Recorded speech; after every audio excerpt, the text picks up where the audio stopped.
Pues muy buenas tardes a todos. Muchísimas gracias por asistir a esta sesión 7 de nuestros seminarios de transformación, de continuidad académica y de lo que están haciendo las instituciones de educación superior en cuanto a esta contingencia que hemos tenido muy presente, pero que también ha implicado muchos retos y muchas acciones muy buenas. Y es por eso que hoy tenemos el honor, el gusto de contar con la presencia de la Universidad Autónoma Metropolitana a través de su rector general, el doctor Eduardo Peñalosa, quien nos platicará lo que la UAM ha hecho. Es mi alma mater, la UAM, y me da mucho gusto. Y evidentemente, pues les voy a dar de una manera muy breve cuál es su ruta de vida, qué ha hecho brevemente el doctor Eduardo Peñalosa Castro. Es doctor en Psicología Educativa por la Universidad Nacional Autónoma de México. Ha publicado libros y artículos en revistas especializadas en las áreas de educación, cognición, aprendizaje complejo y aprendizaje mediano por tecnologías. Docente en varias instituciones de educación superior mexicanas a nivel pregrado y posgrado, conferencista magistral en más de 40 reuniones. Durante la última década ha recibido de forma ininterrumpida el nombramiento de investigador nacional en el Sistema Nacional de Investigadores. Ha recibido otras distinciones por su trabajo de investigación. Actualmente es rector general de la Universidad Autónoma Metropolitana, la UAM, una de las más prestigiosas universidades mexicanas. Y es por eso que tenemos el gran gusto, el honor, doctor Eduardo Peñalosa, de darle la bienvenida y por favor los micrófonos son de ustedes. Muchas gracias. Muchas gracias a ustedes por la invitación. Es un gusto para mí compartir lo que la Universidad Autónoma Metropolitana ha realizado en esta pandemia. Tengo una presentación que ahora mismo voy a compartir con ustedes. Ahí está, la estamos viendo, ¿verdad? Perfectamente. Perfecto. Es la transformación digital y vamos a hablar de la experiencia de la Universidad Autónoma Metropolitana. Entonces, este es un poco de lo que vamos a hablar el día de hoy.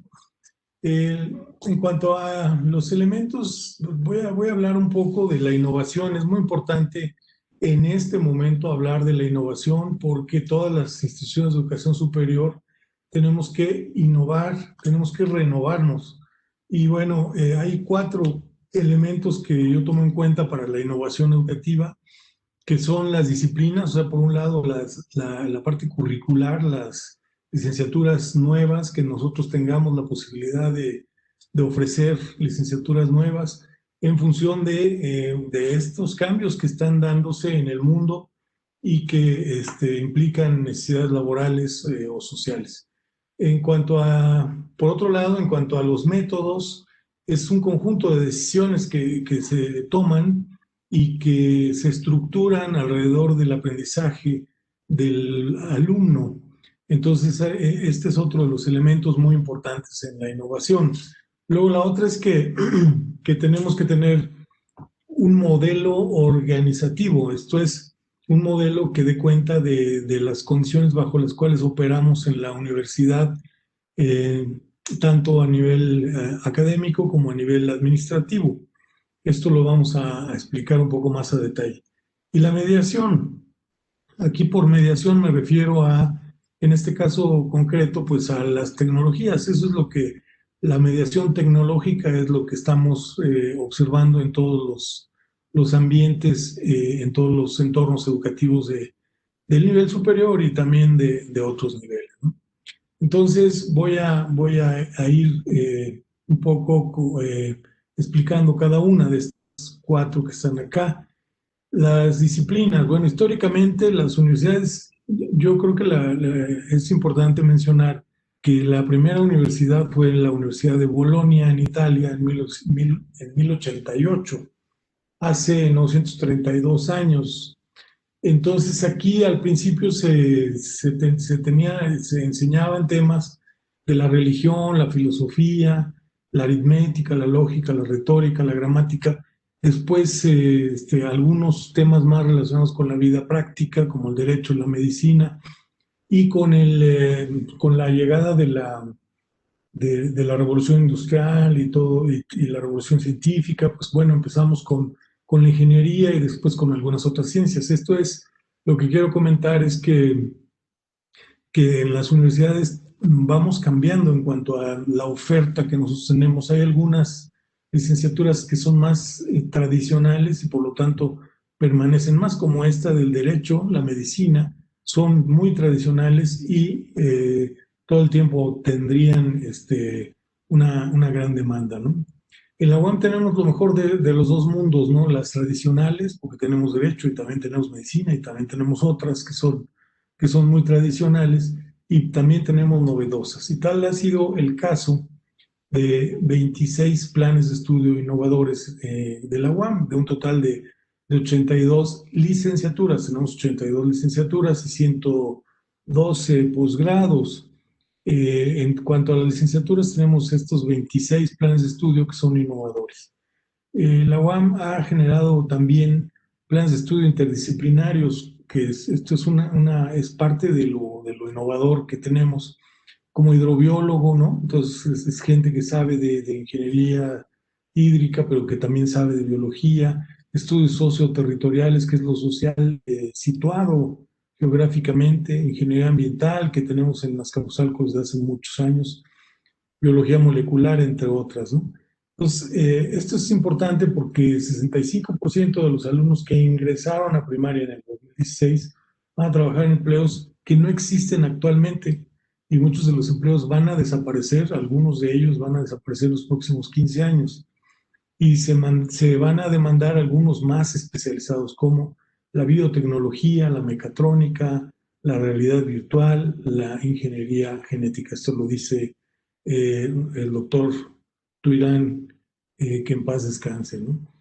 En cuanto al segundo punto, que son los métodos, aquí son herramientas mentales que lo que estamos fomentando en los egresados. Los egresados tienen que tener una manera de entender el mundo que va por habilidades como la autonomía, el procesamiento la profundidad, o sea, qué tanto es profundo el procesamiento de información, es sólida la argumentación, las estrategias de aprendizaje, entre otras, ¿no?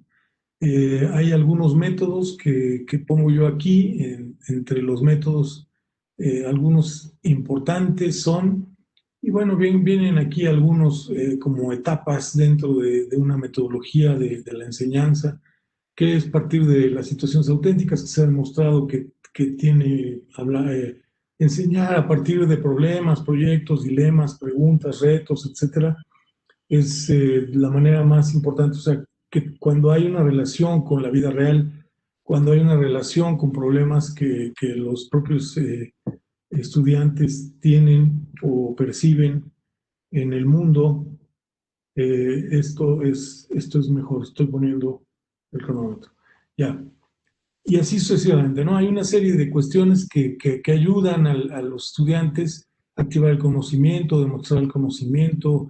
La práctica es fundamental, la práctica, que ahora esto está muy de moda, ahora con las enseñanzas que estamos haciendo la modalidad a distancia o la modalidad remota.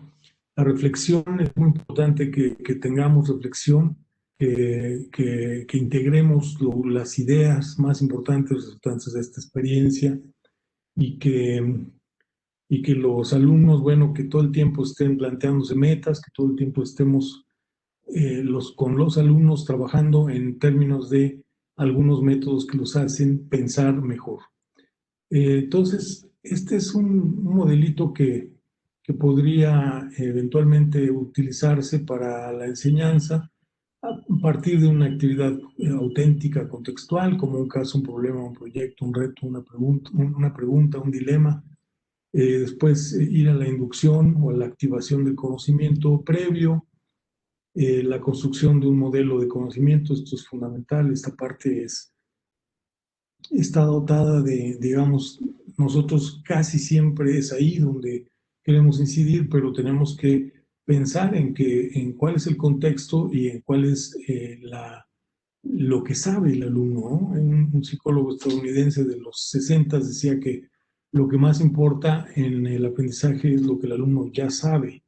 Entonces, lo que el alumno ya sabe, que puede ser poco, puede ser nada.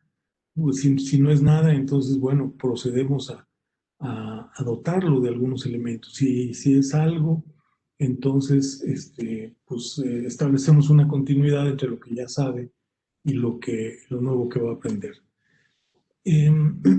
También pensamos bueno, esto que viene en medio son las estrategias de aprendizaje que tiene el alumno todo el tiempo que estar trabajando sobre ellas, ¿no? Y el docente, por supuesto. Aplicación del conocimiento, que son ejercicios automáticos, cuestionarios, discusiones, soluciones, simuladores, hay software especializado, ¿no?, en esto, en simulación, algunos juegos también son pertinentes en este sentido. Y la integración, ¿no?, que es la reflexión de la que yo hablaba, transferencia, recreación, recapitulación, resumen, exposición, todas estas actividades en este paso, ¿no? Entonces tenemos, y claro, luego vendría otra actividad auténtica contextual de mayor complejidad, y así unas 3 veces tal vez le daríamos vuelta a este círculo, ¿no? 2 o 3 veces. La organización de la institución, la UAM considera los siguientes elementos en su modelo educativo general. Por un lado, planteamos que existe una reglamentación que plantea que es un régimen en la UAM de desconcentración funcional y administrativa. Nosotros estamos desconcentrados en términos funcionales y administrativos. Esto quiere decir que cada quien, en el segundo punto viene una referencia a que existe también un régimen de competencias expresas. Estos dos primeros puntos se relacionan con que no hay nadie que tenga influencia sobre alguien de abajo. De hecho, no existe alguien abajo. Entonces tenemos competencias expresas. El rector general tiene unas competencias que tiene que ejecutar, entonces va contra él mismo. Lo mismo los rectores de unidad, lo mismo los directores de división, lo mismo los jefes de departamento, los coordinadores. Los coordinadores, hay algunas posiciones que sí, en donde sí dependen de alguien, pero en términos generales hay competencias expresas en la universidad. Es departamental, lo cual significa que la investigación es un elemento fundamental que realizamos en la investigación, la realizamos en los departamentos, o sea, en esta medida es departamental, pero esta investigación se relaciona con la carga docente en términos de lo que sigue.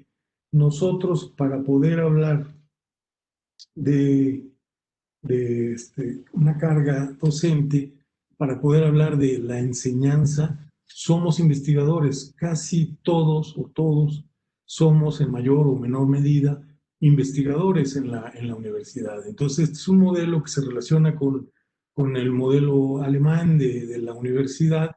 Hay dos grandes modelos, el modelo francés, el napoleónico, y el modelo humboldtiano o alemán, que son los que privan. El modelo napoleónico es el modelo que utiliza la UNAM, en donde hay docencia separada de la investigación. En términos generales se hablan, pero en términos generales también el que es docente y el que es investigador. Y aquí nosotros en la universidad somos profesores investigadores, las dos cosas en uno. Y esto tiene una serie de ventajas. Consideramos en la UAM que tiene una serie de ventajas, pero bueno, la docencia es competencia de las divisiones. Ya existe una división, por un lado, una diversificación. Por un lado tenemos la investigación que la hacemos en los departamentos, por otro lado tenemos la docencia que la hacemos en las divisiones, pero la misma persona hace las dos cosas. Los profesores hacen investigación y en su mayoría, esto es muy importante, están contratados por tiempo completo.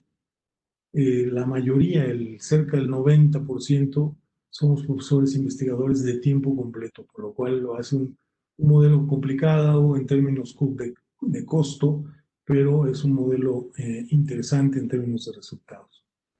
El calendario de la docencia es trimestral, a diferencia de otros, donde generalmente priva el modelo semestral. Aquí pensamos que en 11 semanas que dura el trimestre podemos lograr los aprendizajes y es la base, ¿no? En general hay un sistema de docencia magisterial. Esto es algo, digamos que un poquito tradicionalista, digamos. O sea, por un lado, la docencia magisterial se refiere a que nosotros seamos transmisivos, a que desde donde estamos hagamos una transmisión del conocimiento, pero esto se combina en la UAM con otra serie de cuestiones como el aprendizaje por investigación, el aprendizaje por problemas y bueno, yo creo que de esta manera se combina. En la docencia, la transmisión, la conferencia por sí misma, yo creo que no es mala. Yo creo que si bien es satanizada por algunos, si cuando es el único recurso, bueno, sí, hay que criticarlo, ¿no? Pero cualquiera que sea el único recurso es criticable. Entonces aquí yo creo que esto puede ser interesante, la combinación. En cuanto a los rectores de unidad, ya decía yo que tienen competencias expresas y, bueno, los rectores de unidad se encargan de integrar estas funciones sustantivas, apoyarlas y ejercer la difusión de la cultura. Esto sí es muy importante porque esto es lo único que ejercen los rectores de unidad. Por lo demás, lo que hacen es apoyar la enseñanza y la investigación. En términos generales, la enseñanza se basa en la formulación por parte del docente de problemas que deben ser resueltos. Los investigadores y los alumnos resuelven problemas del país a partir de la aplicación del conocimiento.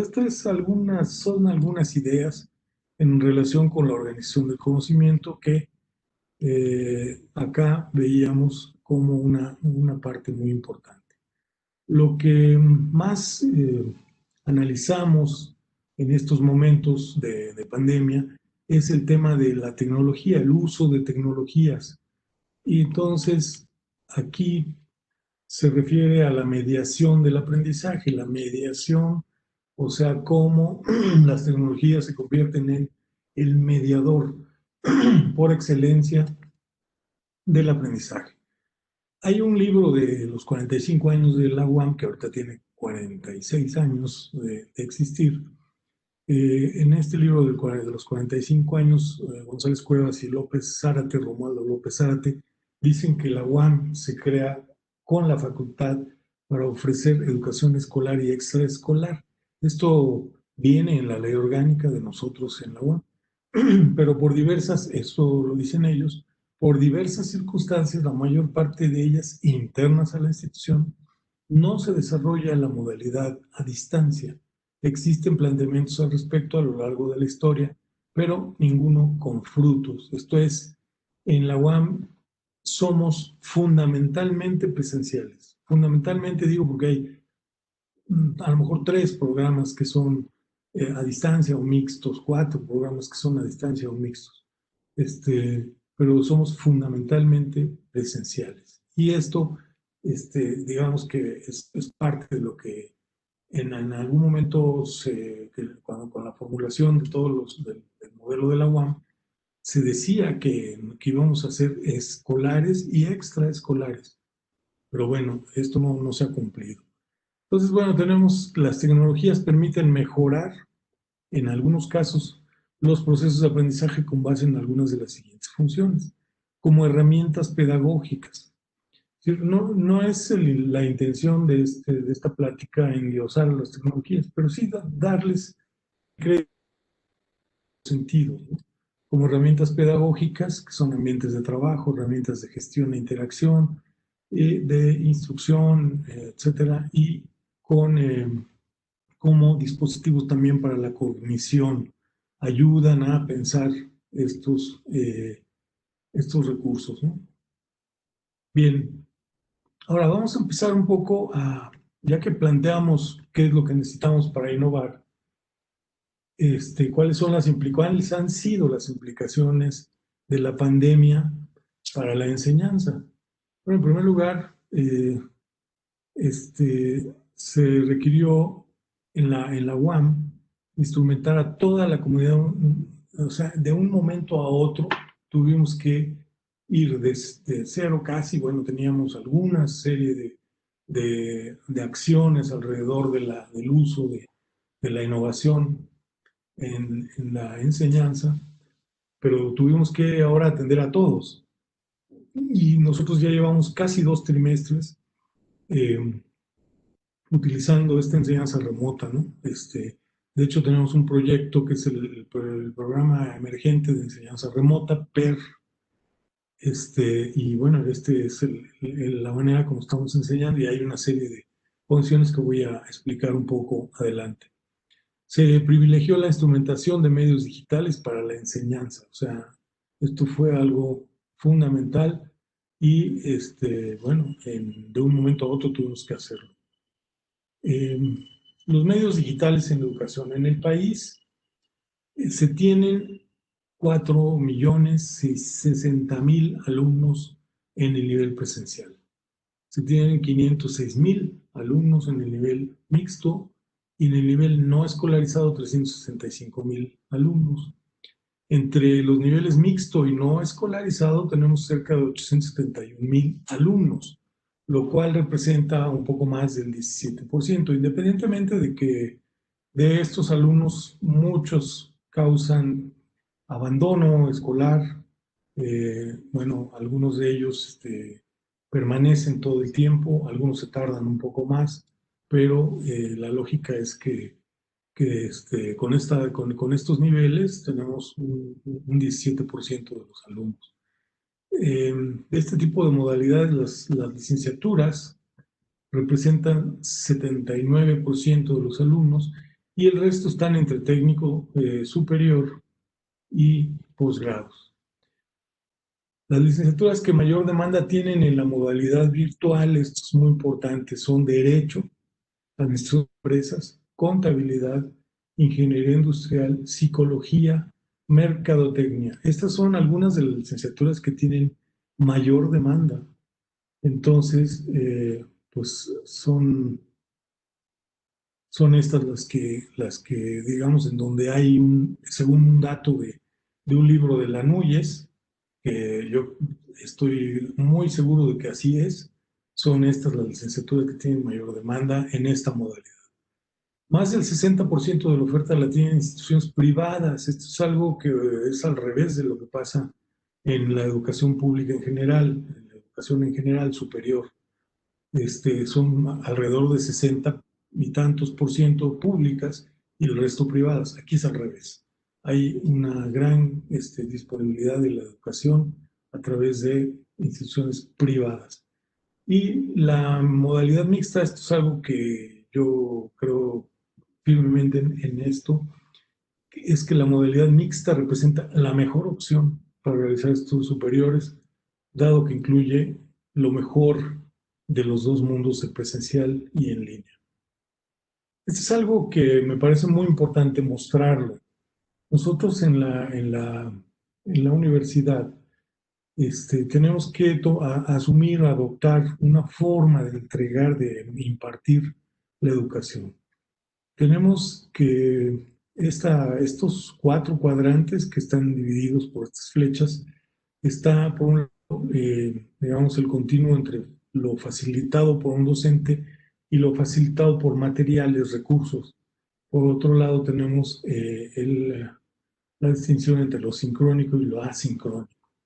Si nosotros en la universidad dependemos exclusivamente de las sesiones de tutoría, de la videoconferencia en tiempo real, de la revisión en línea de problemas, estamos haciendo un gasto excesivo de los recursos que tienen los alumnos, ¿no? Por otro lado, yo creo que hacer en esta modalidad asincrónica, o sea, lo que no implica ser en tiempo real, este es en tiempo real, este es en tiempo diferido, digamos. Aquí tenemos otros tres cuadrantes que son el facilitado por un docente, pero asincrónico, en donde pues, también tenemos la colaboración, la discusión en foros, las tareas fuera de línea, observar una conferencia grabada. Todo esto podría ser no tan costoso en términos de datos de los alumnos. La revisión de problemas en línea, sincrónicos, exploración de un nuevo contenido, la tutoría inteligente. Todo esto sería facilitado por recursos o por materiales y sería asincrónico. Entonces, bueno, podemos también tener un video preproducido, aprendizaje basado en juegos, preproducido, sincrónico. Estas son algunas esto lo tomé de un libro, de un material que está en línea, pues no es un libro, es un artículo, y me pareció muy interesante porque tiene justamente los cuadrantes que son importantes en la educación mediada por tecnologías. Repito, mientras más usemos video en tiempo real, más estamos gastando recursos. La instrumentación de la enseñanza remota en la UAM. Esto ha sido algo muy importante. Se ha instrumentado el proyecto emergente, el PER, de enseñanza remota, que tiene 4 características, que es contingente, es multitecnologías, es flexible y es incluyente. Este se instrumentó ya en 2 ocasiones. La primera fue del 11 de mayo al 11 de julio, que fue en un trimestre que fue el 2020I, que empezó en mayo, ¿no? Realmente la pandemia empezó en marzo, por ahí mediados, un poco más allá de mediados de marzo. Pero en mayo 11 empezamos nosotros acá en la enseñanza con el proyecto emergente de enseñanza remota. Luego el trimestre que siguió fue en el 2020P, que es por la I es de invierno, la P es de primavera, y tiene lugar el 31 del 31 de agosto y va a terminar el 13 de noviembre del 2020. Se tiene ya una evaluación de la primera aplicación de este proyecto y da lugar a una serie hubo una serie de modificaciones de la primera edición a la segunda, así como de la segunda a la tercera también va a haber. Estamos en diciembre por instrumentar una tercera edición de este proyecto. Entonces, bueno, estas son algunas de las características del proyecto. Fue contingente, está siendo contingente porque, bueno, nosotros, aunque nos estemos en mala hora, pero acostumbrando a esta normalidad, digamos, o esta forma de operar, estamos en una contingencia, ¿no? Es multitecnologías, esto también está en proceso de análisis y de ajuste, pero en principio lo que nosotros hicimos fue utilizar diversas tecnologías. O sea, si ustedes se fijan en este de acá, pues aquí hay como muchas herramientas tecnológicas, el Zoom mismo o este Webex que estamos usando, pero así como alguna plataforma de aprendizaje, alguna red social, algunos materiales de aprendizaje, etcétera, etcétera. Es multitecnología. El propio WhatsApp, el correo electrónico, etcétera, ¿no? Son formas diversas de entender la manera de instrumentar esta enseñanza.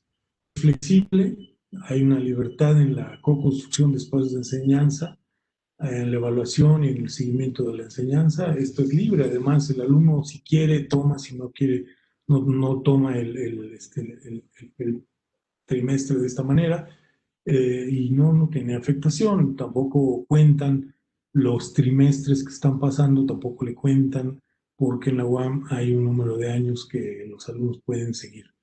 Y después de los mismos concluye sus oportunidades de tener una licenciatura, ¿no? Es incluyente, entonces apoyo para la conectividad y acceso a la enseñanza remota.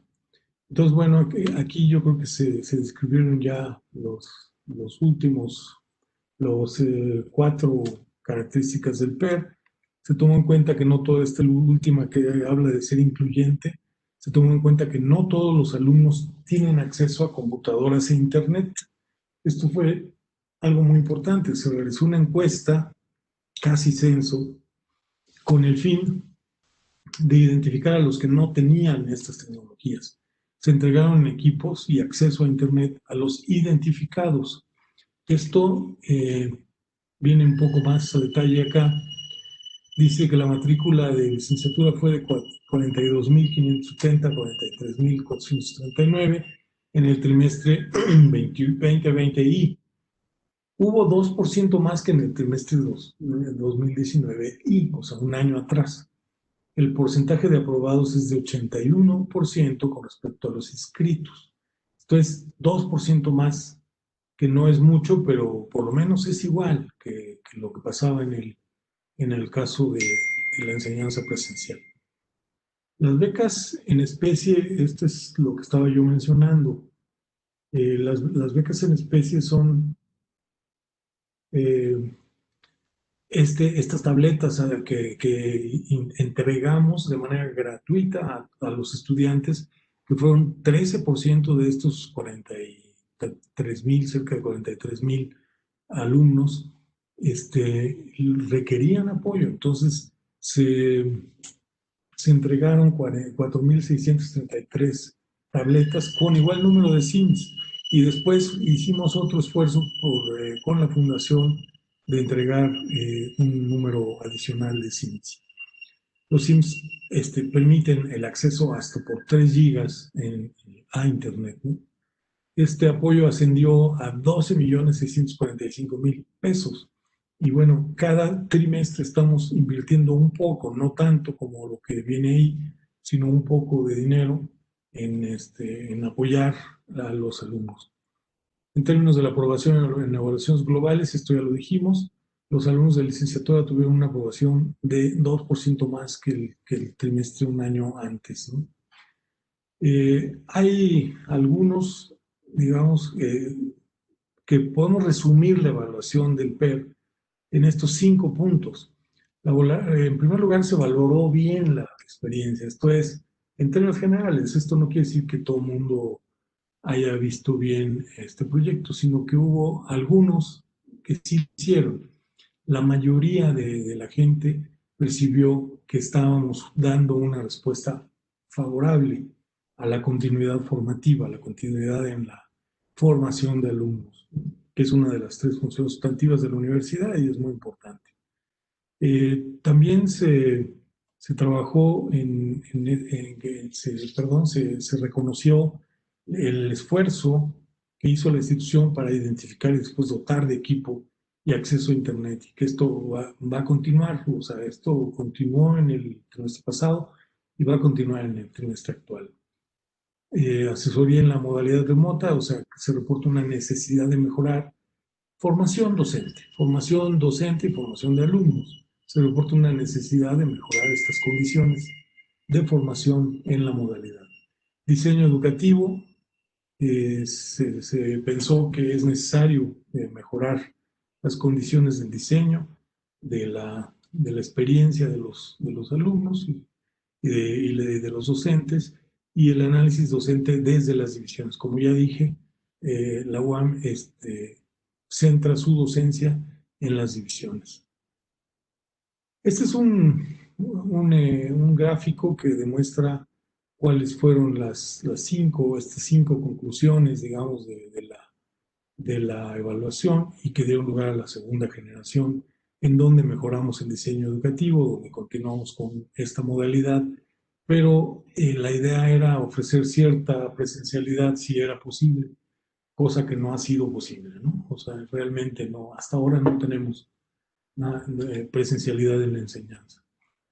Extender a otros medios y buscar convenios, esto lo hemos hecho, tenemos ya un convenio con Radio Educación y estamos entregando algunos contenidos ahí, y también a nivel televisión, a través del canal 22. Estamos formando a los alumnos y al personal académico, y estamos instrumentando un sistema automático de preguntas-respuestas que se llama chatbot. Y bueno, estas son algunas de las cosas que estamos haciendo. Las ventajas y desventajas de esta enseñanza remota. Las ventajas. Por un lado, la flexibilidad para la movilidad. O sea, los alumnos, nosotros tenemos un proyecto piloto en una de las unidades de la UAM, y los alumnos a veces tardaban 2 horas, a veces 2 horas y media en desplazarse de donde viven, de su casa, a la universidad. Y otro tanto de regreso a veces, ¿no? Entonces, bueno, podría fluctuar esta duración del tiempo de movilidad, pero ellos agradecen no tener que moverse diario. Tampoco es deseable que estén todos los días en su casa, ¿no? Hay un mayor acceso a la información y al conocimiento. Bueno, las redes, como ustedes saben, tienen esta facilidad. Existe flexibilidad también en cuanto a tiempo y lugar, ¿no? O sea, nosotros podemos estar en donde estemos, en donde sea, y a la hora que sea podemos estudiar, ¿no? Se fomentan habilidades de pensamiento, habilidades de autonomía, habilidades de estrategias de aprendizaje, etc. Es un ambiente propicio para el fomento de la autonomía. Se puede tener una gran diversidad de interacciones con materiales, con compañeros o con docentes en línea. Es posible construir realidades y resolver tareas desafiantes y tenemos la posibilidad de una comunicación sincrónica y asincrónica. Hay algunas desventajas, como por ejemplo esto de que no hay una interacción social presencial plena. Podemos tener una cierta interacción en tiempo real a través de medios como este, pero no es tan plena, ¿no? Existen condiciones que denotan inequidad, por ejemplo, esta falta de acceso a computadoras e Internet. Es difícil ofrecer acceso al conocimiento práctico, al procedimental. Esta es una bueno, en algunas licenciaturas, en algunas áreas de conocimiento, es una de las cosas que faltan. El profesor puede invertir más tiempo. Esto puede ser una desventaja porque el profesor que no está acostumbrado a esta modalidad, bueno, invierte una mayor cantidad de tiempo. Los estudiantes deben ser más autónomos, confiamos en que deben ser más autónomos y el docente debe conocer la didáctica remota. Estas son algunas de las ventajas y desventajas. Ahora, ¿qué hizo posible este PER? Lo que permitió fue la continuidad de los trabajos de formación. Tuvimos un proyecto que valió la pena, que fue incluyente. Se cumple, digamos, en términos generales, se cumplen algunas de las premisas de las cuales partíamos. Ahora, también hicimos un examen de admisión que fue totalmente en línea y fue totalmente con las herramientas que aparecen en el margen derecho. Está la nube de Amazon, el Moodle, el browser de Amazon, creo que es, la vigilancia por Zoom, ¿no? Todo, o sea, utilizamos herramientas que nosotros tenemos, no recurrimos a otros proveedores, no recurrimos a nadie, nosotros hicimos el examen de admisión solos. Pagaron el examen 50,000 alumnos, se presentaron en la primera edición de este examen 39,374, casi 40,000, y se seleccionaron 4,267 alumnos para este trimestre de primavera y 2,852 para el de otoño. Y tuvimos otra edición del examen de admisión que no está incluido en estos datos, ¿no? Pero bueno, este es un ejemplo de que hicimos el examen de admisión y lo que hizo posible esta admisión en línea fue que contamos con una generación para la enseñanza en tiempos en que es fundamental tenerla. O sea, es una generación que tenemos que aquilatarla, teníamos que además generar este examen de admisión. La duda era cómo hacerlo. Nos decidimos por este rumbo y creo que con buen resultado, ¿no? Claro, gracias a un trabajo muy comprometido de un grupo de personas, entre los cuales está el doctor Max de Mendizábal, que está por ahí. Continuar con el proceso de enseñanza de la UAM también fue posible al permitir contar con una nueva generación, ¿no? Quiero mencionar que en la UAM tenemos el 70% del puntaje que nosotros normalmente valoramos para el ingreso. 70% se basa en el examen y 30% es el promedio que tengan en la preparatoria. Ahora, Otra cuestión muy importante a mencionar es que la salud mental es fundamental. La salud mental, si bien siempre ha sido muy importante, en este momento de confinamiento es más importante que nunca. Yo identifico estos tres niveles de impacto del confinamiento. Por un lado, el personal, en donde esta contingencia afecta a los individuos, el nivel económico, salud mental, física y de pérdida también de personas cercanas, que es un nivel personal, un nivel muy básico de afectación. Otro nivel que es el contextual, en donde hay ausencia de cambio en los espacios laborales, o sea, no cambiamos el trabajo, no cambiamos de ambiente, ¿no? Estamos en el trabajo, estamos en la escuela, estamos en la casa y estamos descansando, nos estamos divirtiendo o no, y todo esto en el mismo lugar, ¿no? Todo lo hacemos en el mismo lugar. Y que esto, bueno, ahí está ausente la organización de la vida, las interacciones sociales se eliminan, es decir, no con la familia es algo que es abrumador, ¿no? Cómo tenemos ya la relación con las mismas personas y hay gente que vive en espacios muy restringidos, entonces esto hace que haya, pues, violencias, etcétera, ¿no? Y la estructura social, también esto es importante, y aquí eh, nos referimos a la participación de las personas en los niveles social, político y de poder. Entonces, si ustedes se fijan, son como tres niveles que van desde el más básico hasta el más macro, y la tecnología está al centro de esta forma de mediación que antes era presencial. Entonces, bueno, este es algo, es un fenómeno muy interesante. Todos los elementos exteriores, ¿no? El personal, el contextual, la estructura social, producen temor, ansiedad, irritabilidad, depresión y violencia. Y esto afecta en términos de estado de ánimo, algunos tienen insomnios, cambios en el apetito. Esto entonces necesitamos atender la salud, necesitamos atender la salud y la salud mental. Entonces, a finales de febrero en la UAM nosotros decidimos convocar a un grupo interdisciplinario de expertos que, bueno, yo identifiqué dentro de la comunidad algunos profesores que se dedicaban a cuestiones que eran interesantes para esto, ¿no? Entonces, bueno, no ha sido en la universidad, en el país entero, no ha sido bien ponderada esta importancia de la salud mental y el bienestar psicosocial.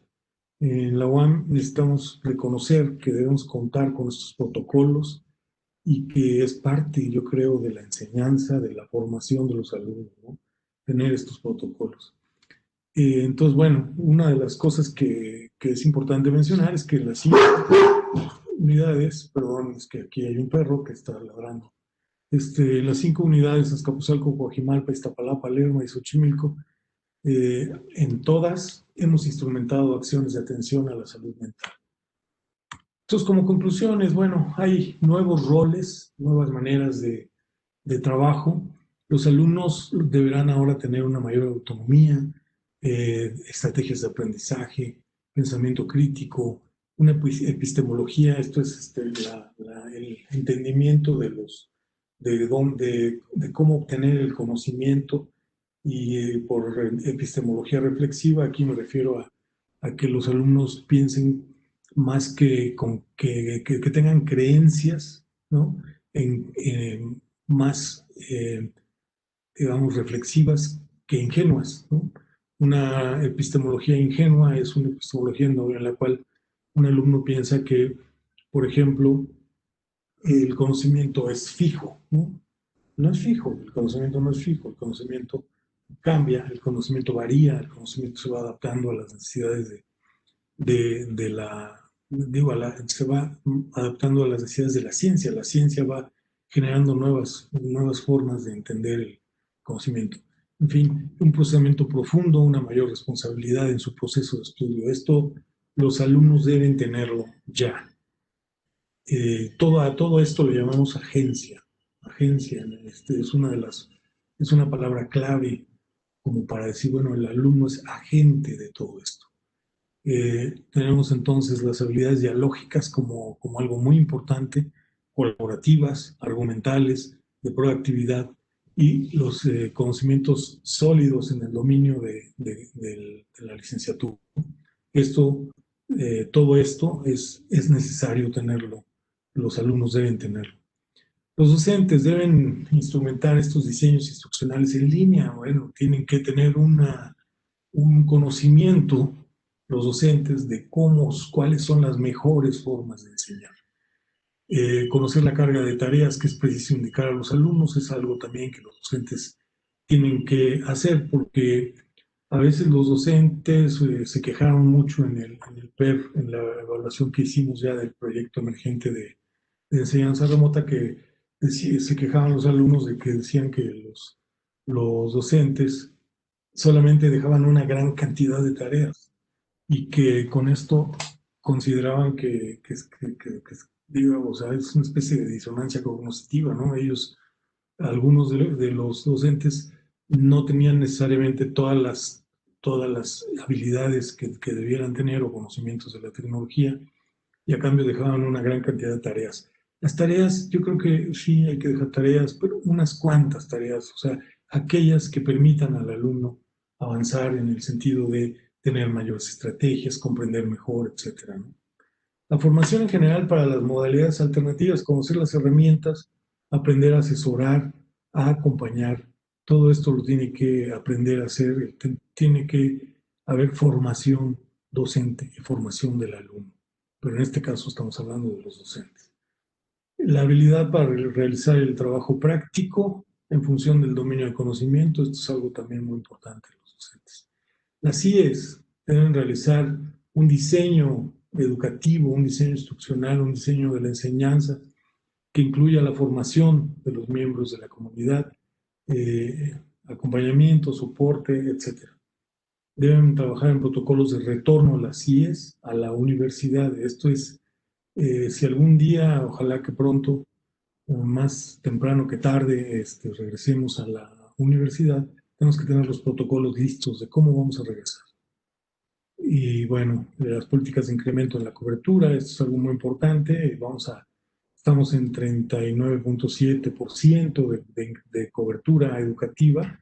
¿Cómo podemos hacer para lograr incrementar esta cobertura? Ofrecer los servicios de atención a la salud física y mental, convenios posibles con prestadores de equipo y de servicios de Internet. El gobierno debe tener una transición hacia las tecnologías digitales. Tenemos que hacer efectivo esto que ya ha planteado la UNESCO, que es un derecho humano, ¿no? El acceso a Internet, y que por muchas razones, por muchos lados se ha planteado. La política pública de acceso a las tecnologías digitales es, digamos, la que tenemos que impulsar, empujar desde las instituciones de educación superior o media superior o media o básica, ¿no? Incidir en la formación digital de la comunidad y tener políticas de aumento en la cobertura educativa con calidad. Esto son algunos de los nuevos roles, y esta es la última diapositiva que yo tengo, que plantea, bueno, son 10 cosas que tenemos que hacer. En primer lugar, tenemos que trabajar en la equidad. Esto es, la clase más afectada económicamente va a ser más afectada. Esto se va a acentuar su déficit económico. Entonces tenemos que tener énfasis en la equidad. ¿Cómo? No sé exactamente cuál es la solución, pero yo creo que con tener puntos de acceso a Internet es suficiente, es importante. Pero bueno, también las economías es algo muy importante que evolucionen, ¿no? El acceso a computadoras e Internet entonces se debe asegurar. La mediación de la enseñanza va a ser mixta en algún futuro próximo, sobre todo en algunas áreas de conocimiento, y es necesario adoptar un modelo que dé cuenta de esta enseñanza y el aprendizaje. La formación docente va a mejorar. La formación docente va a mejorar en términos de que el docente va a ser formado, va a tener mejores herramientas.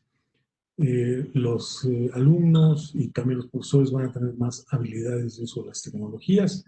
Los mismos alumnos van a tener un mejor desarrollo de esta capacidad de agencia de la que hablé. Se van a desarrollar otras planes de estudio, como por ejemplo eso de la mecatrónica o alguna serie de cuestiones que, bueno, no en todas las universidades está disponible, ¿no? En algunas sí. Pero va a haber otros nuevos, completamente nuevos. Los modelos educativos se van a afinar en las instituciones. La salud mental debe atenderse con mayor fuerza. Esto es algo fundamental.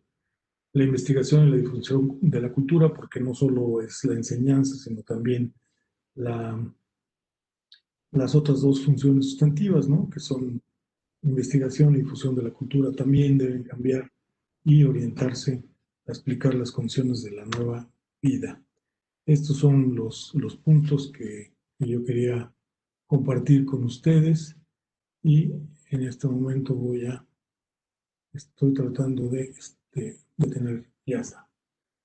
Entonces, bueno, esa es un poco la explicación, la presentación, y quedo a la orden para cualquier otra cosa que se requiera.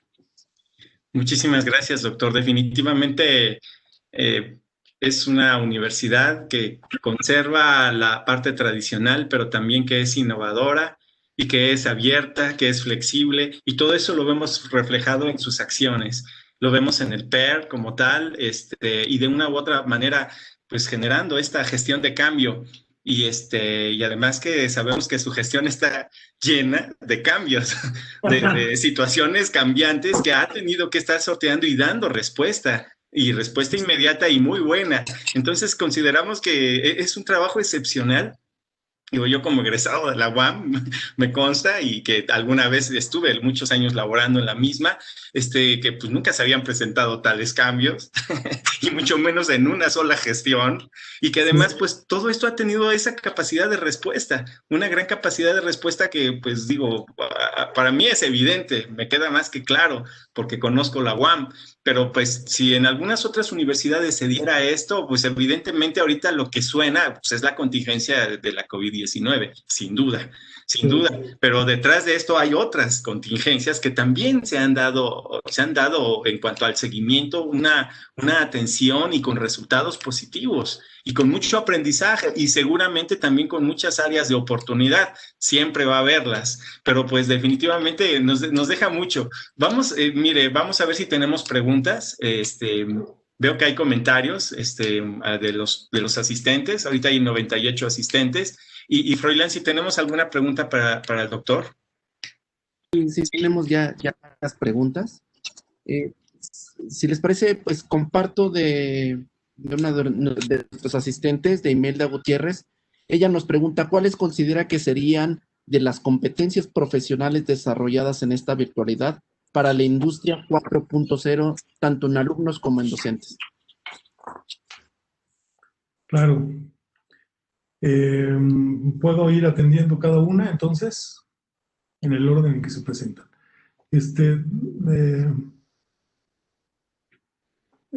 Yo creo que las competencias que se están fomentando ahora, eso es algo muy interesante porque estamos hablando de una mediación basada justamente en la tecnología.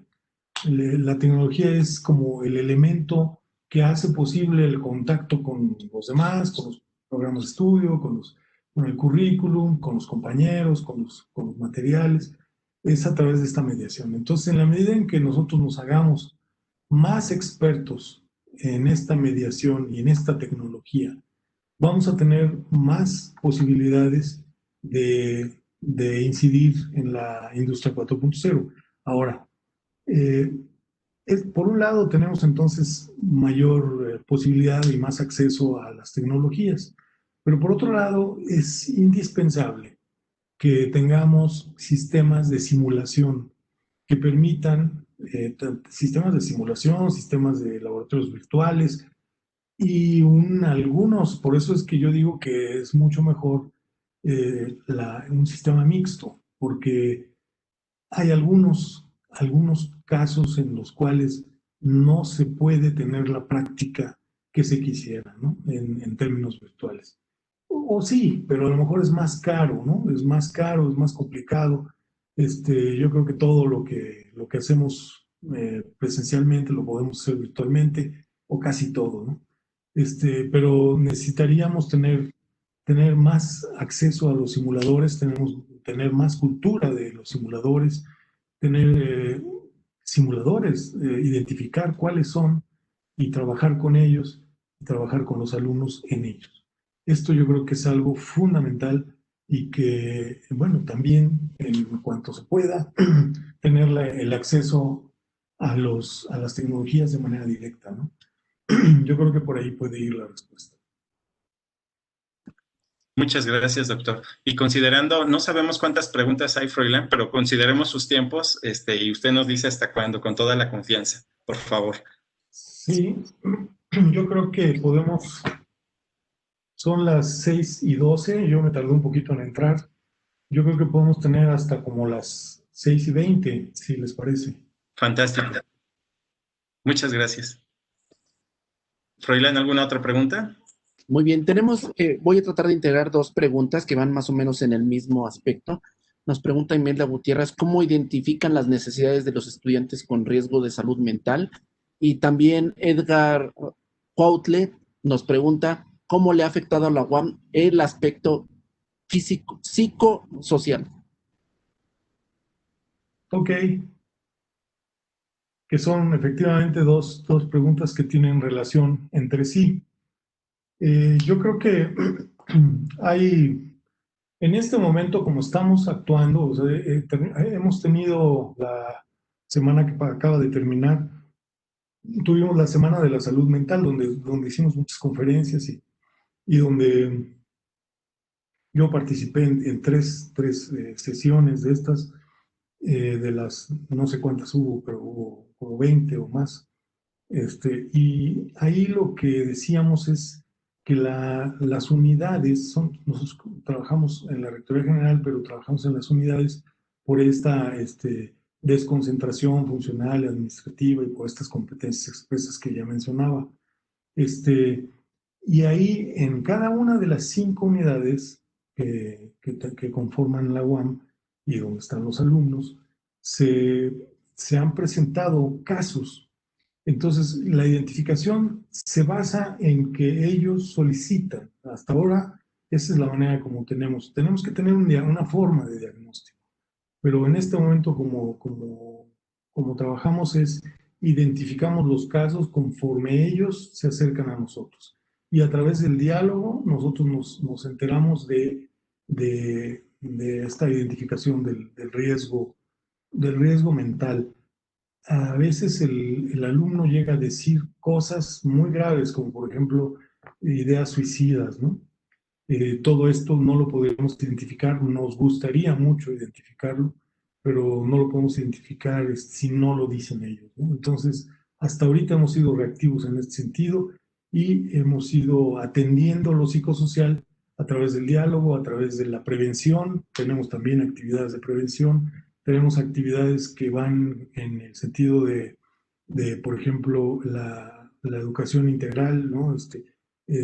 Ciertos deportes, la danza, por ejemplo, el arte de la danza, puede ser una forma de prevención de estas afectaciones.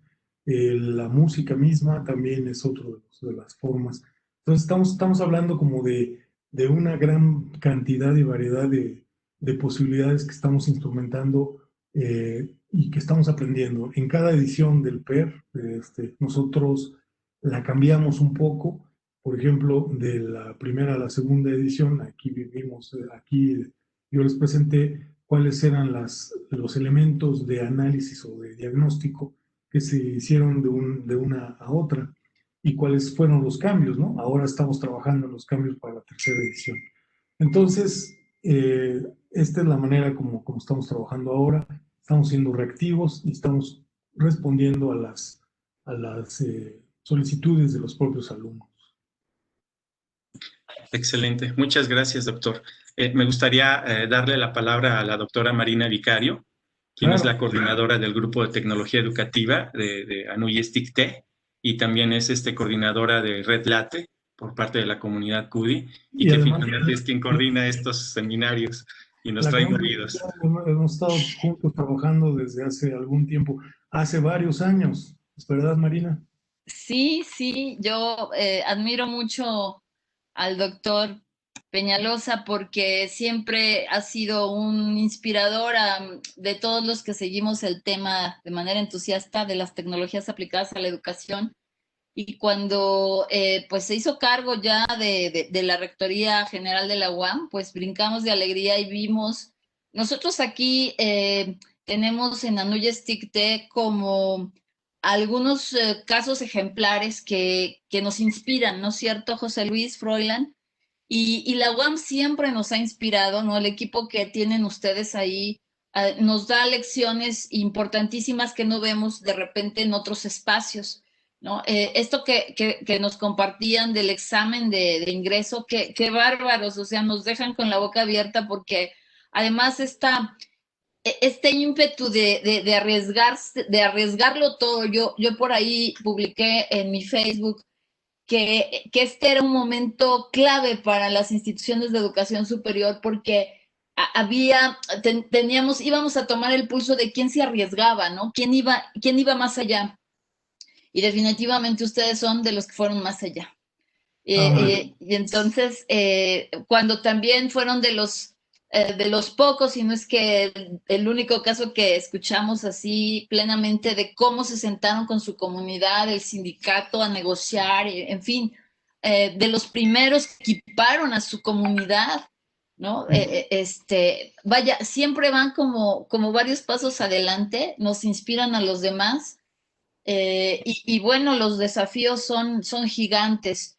Todos estos cuadros que nos presentan, incluso el tema que se dice tan sencillo, ¿verdad? Y estamos con unos chatbots, se dice tan sencillo, pero no es sencillo.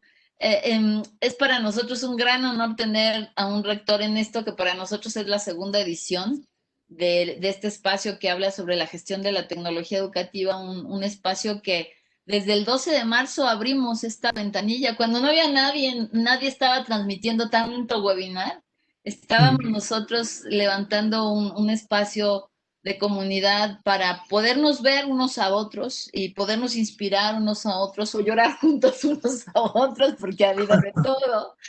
Y bueno, yo les decía a mis compañeros, es que tenemos que invitar de nuevo a la UAM.